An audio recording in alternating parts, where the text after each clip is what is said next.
Сегодня, 6 декабря, проходит международная акция «Тест по истории Великой Отечественной войны». Знания в тестировании могут проверить все желающие, как в очном формате, так и в режиме онлайн.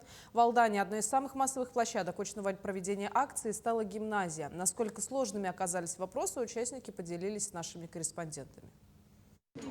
Знания хода и ключевых событий Великой Отечественной войны сегодня могут проверить все желающие. 6 декабря проходит международная акция «Тест по истории Великой Отечественной войны».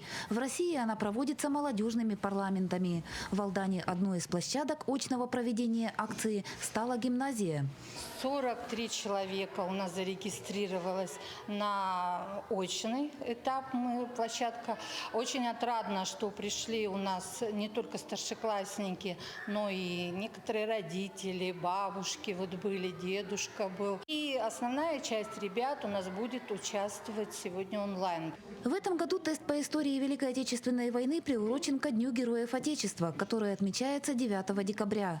А ключевой стала тема «Победный 1945». Тест включает два уровня сложности – базовый и профильный. Впрочем, в характеристике отдельно взятых пунктов мнения тестируемых разделились. Вопрос вопросу рознь. Для меня всегда сложные те вопросы, которые касаются названий фронтов. Кто каким фронтом командовал, белорусский первый, белорусский второй. Вот здесь вот у меня были такие сомнения. На выполнение заданий отведено 40 минут. Впрочем, для большинства участников акции этого времени оказалось даже много. При этом с некоторыми вопросами, вызвавшими сложности у взрослой части аудитории, школьники справились легко и непринужденно.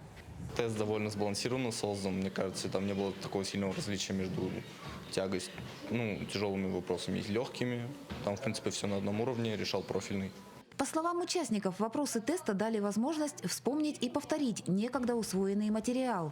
Кроме того, акция особенно ценна тем, что направлена на получение новых знаний. Надо сказать, что многие вопросы я уже подзабыл, но тем не менее, вопросы знакомые, но кое-что уже в памяти постерлось. Вопрос в голове остался, и поэтому, естественно, после того, как мы завершим мероприятие, я возьму вопросы теста и попробую найти ответы, уже окунувшись в историческое прошлое.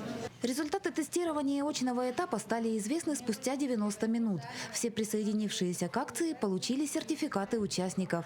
Организаторы и координаторы напоминают, что в режиме онлайн проверить знания истории могут все желающие. Зарегистрироваться на платформе и получить задание можно до позднего вечера. Татьяна Вахнина, Сергей Шипачев, Александр Лукин, Алдан.